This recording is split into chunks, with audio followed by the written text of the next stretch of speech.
Huge hockey game with Mike Vernon, a story that's hardly become one yet. He's not even supposed to be in there, and yet Vernon is getting the job done for these Detroit Red Wings every single game. It is the thing that dreams are made of. That's what Mike Vernon is going through right now. We are underway in Game 3. Philadelphia, more pressure, especially from their forwards. Get LeClair and Lindros back into the offensive game. Detroit just wants to keep on doing what they've been doing. Shipped up by Lindros into the bench, into the seats rather. Now we'll get the first whistle of the game. The one thing that the Flyers might end up relying on is their strength on the road. You can see that they are 6-1, best in the NHL on the road. But the Detroit scouts have brought back the notification to the Detroit coaching staff that Terry Murray and his Flyers are indeed a better team on the road than they are in Philadelphia. So Detroit has to be prepared for a better Flyers team than they faced in Philadelphia. Philadelphia down 2-0. Home ice losses. Only two teams have ever come back to win a Stanley Cup when that's happened. They've got to start it right here if they're going to be the third. Tipped in by LeClair. Murphy going back in. Lindstrom, who've been out there against this Legion of Doom line, and Lindros throughout the first two games. We'll get the matchup again. Zubris is out there on that line with LeClair and Lindros. Knocked away at center. That forechecking game and center ice tanglement by Detroit has caused Philadelphia a ton of problems and has allowed them one even strength goal in two games. Again, the intercepting attempt to get it in. As Philadelphia again couldn't do it. Maltby backhands that one to the right side. Sergei Fedorov waits. Fedorov cleared it in near side for McCarty. Bounced off his skates. Dykhouse trying to clear it out. Couldn't. Dumped back in again. Dykhouse giving chase. Maltby had gone back on him and hit Dykhouse after he got rid of it. Both teams in their first line changes here in the game. Philly will do it right now as they send it in. Slava Fetisov takes it back in behind the net. Fetisov will wait here. Line changes have been made. Fedorov is out there with Kozlov and Doug Brown on this line for Detroit. Here's Brown trying to whip that one in. Couldn't. Went back to the line to Otto. Otto couldn't get it out. Fedorov ran it in on Hextall. Dichak and deflected it the other way. Right at the top of the goal mouth. Yeah, and we got to look at the Flyers' patience on that play. Because Detroit set up behind their net, the Flyers moved back to the neutral zone and tried to kind of go on a trap. Detroit still penetrated. Here's Fedorov, and that's going to be a two-line pass. Will be whistled right there. Just underway. Great to have you with us here in Detroit for Game 3. Well, amazingly, Scotty Bowman chose at the beginning of this series to match up Larry Murphy along with Nicholas Lidstrom against the Philadelphia Flyers Legion of Doom. I say amazingly because, you know, a lot of coaches would have tried to hide Larry Murphy from that line because they are so physical, because they're so strong down low. But Nicholas Lidstrom and Larry Murphy's puck-moving abilities have really kept Eric Lindros, John LeClair, Dinah Zubris from getting that down-low game going. And John LeClair and Eric Lindros, though, have instructions about Larry Murphy tonight. The Flyers feel they've let Larry Murphy off the hook. They want him finished. When he passes the puck, go right at him and bang him. Colorado didn't do it. The Flyers have not done it yet in this series. In fact, Bill, we've commented after every game here how the two veterans, Larry Murphy and Slava Fetisov, have virtually been able to skate at will without having to pay a price for it in this entire playoff year. And that's why they end up looking young, and they've done a fabulous job looking young. Larry Murphy's a fabulous +6 in this series alone and a +12 in the playoffs, second best. Only to Chris Terry in Philadelphia, who's a +15 in that department. That is number one. At center, Brendan Shanahan had it knocked away. Brenberg dumped it off. Brendamore's coming along. Brendamore 2 goals in that last game in the first period. Dumped back out the center. Just a good stand-up check. And he was able to do it. That was Konstantinov. He knew he had two people coming back. That is one of the keys to Detroit's success. People like Konstantinov can stand up and bang people because he knows if he misses them, he's got people covering him. Vernon played that even though he had a man right in front of him. Kind of surprised by John LeClair. Here's Lindros. He's double shifted already. Lindros centering. Back up to the point. Open shot. That one ripped wide. Good opportunity for Michel Petit, who's playing. Petit in for just the second time in the playoffs because Paul Coffey is a scratch tonight for Philadelphia. Coffey out of there with a minor concussion is not here in Detroit. Let's check in with our own netminder, Darren Pang. Thanks very much, Gary. And the two goaltenders for tonight's game, no surprise in Detroit, but on the visiting side again, of course, Ron Hextall started this series. He lost game 1. Garth Snow goes in for game 2. Ron Hextall in goal again for the Philadelphia Flyers. Right now, after getting the second game off, he's 4-1. The goals against average of 2.5. The Redwings are going to test his side-to-side movement and his patience in goal. Now for Mike Vernon, he has been absolutely brilliant. Quiet brilliance for Mike Vernon, 14-4. He has more wins now in the playoffs, fellas, than he did the entire regular season when he ended with 13. Second time he's done that. The last time was with Calgary, and he won a Stanley Cup on that occasion. He has been so solid. We've talked about Philadelphia and how well they've played on the road. Detroit is 7-1 at home. Yeah. Their goals against at home is 1.25. Yeah, very often teams really, they get a little loose at home. The crowd gets them too into it, and they don't think clearly in a defensive system way. But Detroit made believers out of me in Game 6 against Colorado when they played like a machine and just took Colorado out. Scotty Bowman's one concern this morning, he said, was whether or not they'd be able to keep that discipline here at home. Otto the shot, saved by Vernon. Picked up in the middle, looking for a little open ice. Tomas Sandstrom, he'll lead the charge. He'll take the shot, deflected out deep. Sandstrom centered, Hextall played it away off the near side board. Joe Otto's got it. Otto out there with Klatt and Sean Podine on this line for Philadelphia. Aaron Ward chases down, both teams change it up. Quickly up ice, Sandstrom will gun that one in. Sandstrom looking for his first goal of the playoff year. Tipped away at center. Yzerman had it, lost it to Balloon. Lidstrom drops it back to Murphy. Line changes completed for both teams. The big cross ice flip into the zone to Maltby. Maltby, great poke check by Dykehouse, who went diving on the ice with an opponent's skates. Maltby coming right at his head. Cleared back up for Maltby again. Tipped in. Hextall had to play inside of the net. Samuelson near side. How much will Michel Samuelson play or be forced to play in this game tonight because Coffey's up? And he's not 100%, no question about it. Like Ron Hextall, one thing he did well in the first period of Game 1, the game he played, he really jump-started the rush for Philadelphia. Ground side, Murphy. Murphy the shot, deflected. Came through a screen, but not on net. Flip back up. Shot on. Hextall save. Rebound! Side of Draper. Rebound off the side of the net. Draper with a great chance. Hextall a save. Shot by Nicholas Lidstrom. Was tipped in front but high by Maltby. Philadelphia trying to clear. They'll get it up the center. Pat Balloon lost it to Maltby. Shots are just 2-1 in favor of Detroit. Murphy in. Murphy forced to come back to center. Doug Brown's down deep, so they've got to rag it back. Nicholas Lidstrom cleared it ahead, and they'll send it in and change. And there's Michel Samuelson taking Kurt Maltby. Now we'll go for the change. Samuelson got caught out there way too long, but he couldn't do anything about it. He's a right D, so he's a long way from the bench, and Detroit kept the heat on. There's a long way back for that change for him. Absolutely. He was sucking air to get there. Shot on, deflected wide and behind the net. Far side loose, couldn't be held onto by the rookie forwards. Here they come again. Shanahan 2-on-1, dropped it, shot. One may have been deflected out front. Great opportunity, Martin Lapointe.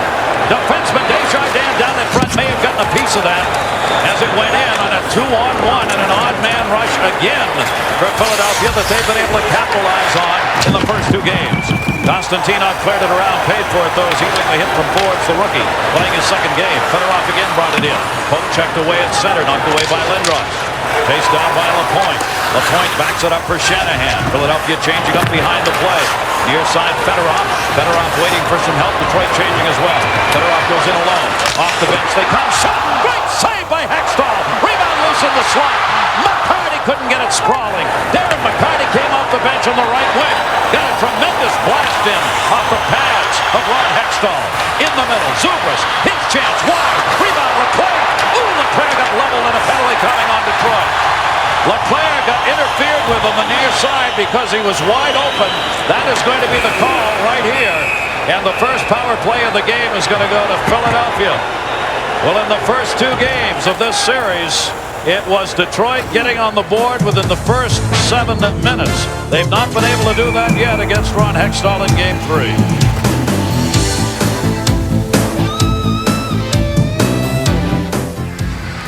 Well, Detroit had a 2-on-1 moments ago. Here's how it happened. The Flyers had their 3 forwards in deep.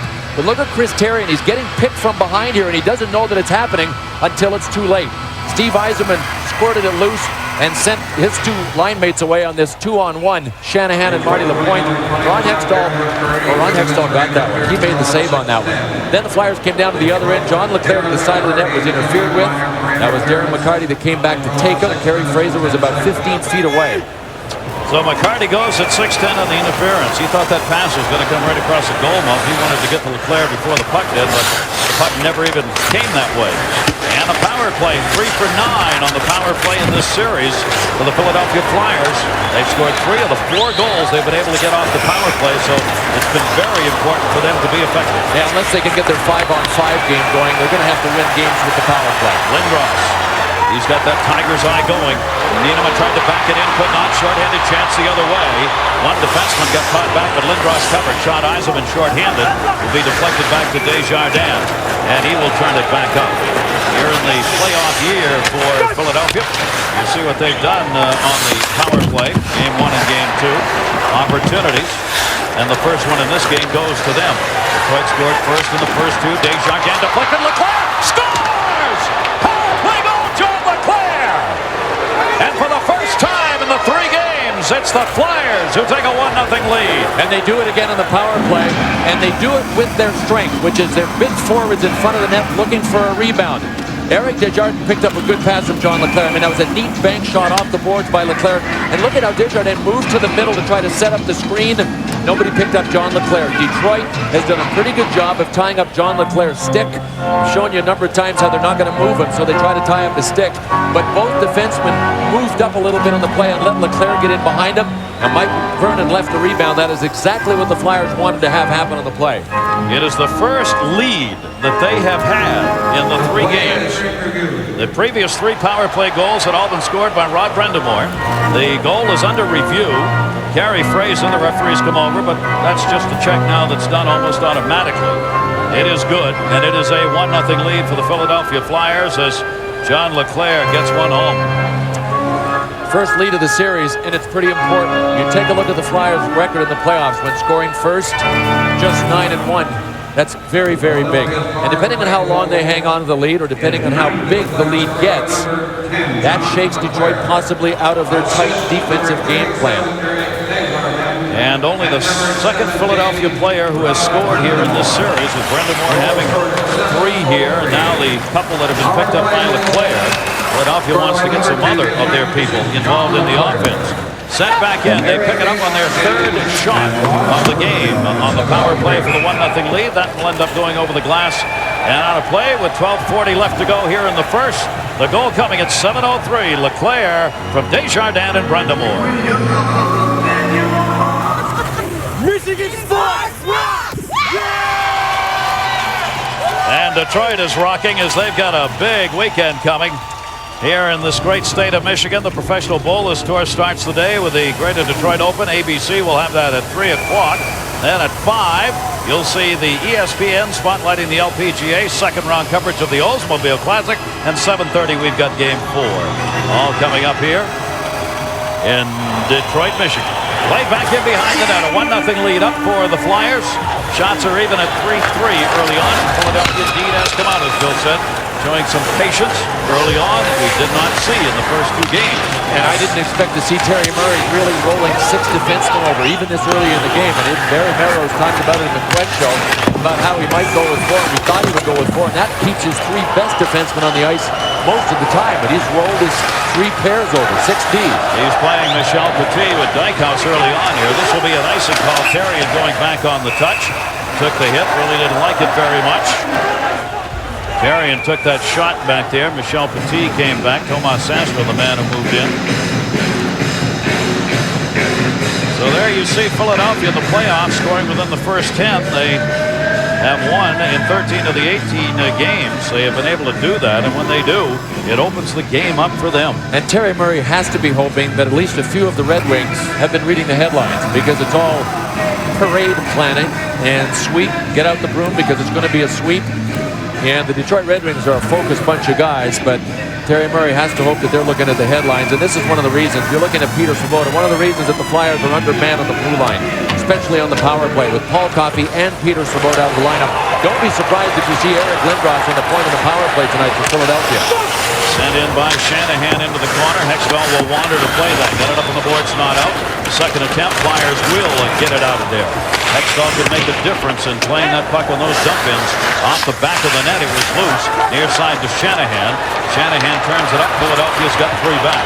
Shanahan will send it in. Larionov in the middle here, giving chase. Carrion got in front of him. Shanahan moved over, tried to block it. But near side, Nicholas Lidstrom. Lidstrom sent it down the near side board. Shanahan whacked away. Larionov got it. Renberg tying him up. Martin Lapointe drops it back to the point. Shot there. Penalty coming. It's going to be on Philadelphia. Delayed call. Touch. Centered. Rolls back. Still no whistle on it. Yzerman just came up, but Brendamore got there first. And the power play now is going to go to the Detroit Red Wings. Gary Fraser, a referee. 21 years in the NHL, refereeing in his 8th Stanley Cup final. You know, we mentioned in our open that Terry Murray has been complaining about obstruction by the Detroit Red Wings. Well, virtually everybody does it in the playoffs. But I talked to Brian Burke, Vice President of the NHL, before the game and said, we do not feel that there has been excessive obstruction in the playoffs or we would have done something about it. And he said, anyway, if there is any obstruction tonight, Terry Murray's got a referee on the ice named Kerry Fraser that will call it if he sees it. I didn't think we'd seen much in the first 2 games, have we? Typical. I think it's typical. It's rather standard. I mean, the holding guys up at right, center, but it's really the way Detroit has done it so well with their left wing lock back and their 4th and 5th men coming back. It has been frustrating for the Flyers. I think Terry Murray was doing what a lot of coaches do and trying to draw somebody's attention to it. Hopefully the officials, hopefully Kerry Fraser. Well, he did that against the Rangers. After they'd lost the game, came back in the next game and won it and got some power plays out of it. Now, maybe it didn't happen because of that, but nevertheless, he made the point. Penalty here to Desjardins on the hold at 8:44. Detroit's power play goes to work. It finally got a goal in the last game to break it off for 21 straight that they had been in. But Detroit here in this series, only the 1 power play goal, 1 for 8, and 1 for their last 23. That'll be sent in around for Dykhouse, the defenseman. Couldn't get it out. Kozlov held it in. Detroit will set the power play up with Yzerman in the middle. There he is. Yzerman shot. Score! Steve Yzerman!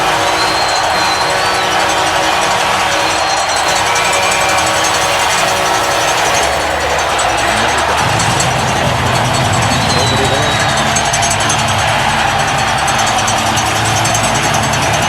Now what a great forecheck by Detroit on a dump-in. Michel Samuelsson tried to hold his man up, Darren McCarty, and he had a hook on him. I mean, you got to try and obstruct a little bit, but the Red Wings flew through the holdups, got the forecheck going, got the puck back, and then the Flyers never covered anybody in the slot named number 19. Here's Kozlov. He'll move it right to Steve Yzerman, wide open in the slot, and Michel Samuelsson went down to try to stop it. He may have even deflected it wide and by Ron Hextall. Steve Yzerman had time even to tee it up and launch it. I'm not sure whether it glanced off of Michel Samuelsson, but Ron Hextall looked like it changed direction. He looked like he made a look as if it changed direction. Doesn't matter. Perfect execution by the Red Wings, and they've tied it. So each team has got a power play goal in this game, and their captain, Steve Yzerman, has 3 goals now in this series and 7 in the playoffs. Taken back by Fetisov, and this game's tied at 1. Hit by Zubras. Fetisov over. Swings it off the near side boards. Detroit has done a lot of that rink-wide passing in order to get the puck up ice in a hurry. Zubras again the hit. Trying to get it out to Draper. Draper. Lindros again has to come back and cover for the D. Near side. Fetisov! Shot deflected wide. Lindros was in front of Hextall. Hextall I don't think ever saw it. Lindros was out there banging bodies with Malmby. And there is some hitting going on. There around by Joey Kosa. Lindros the shot. Wide through everybody. Chris Carrion. Carrion held it in. Centering pass knocked away by Constantino. Far side. Joey Kosa will get it out. And Detroit will change it up. We are midway through this first period. Each team's got a power play goal. Detroit's coming at 9:03. Yzerman from Kozlov. 46th career playoff goal for Steve Yzerman.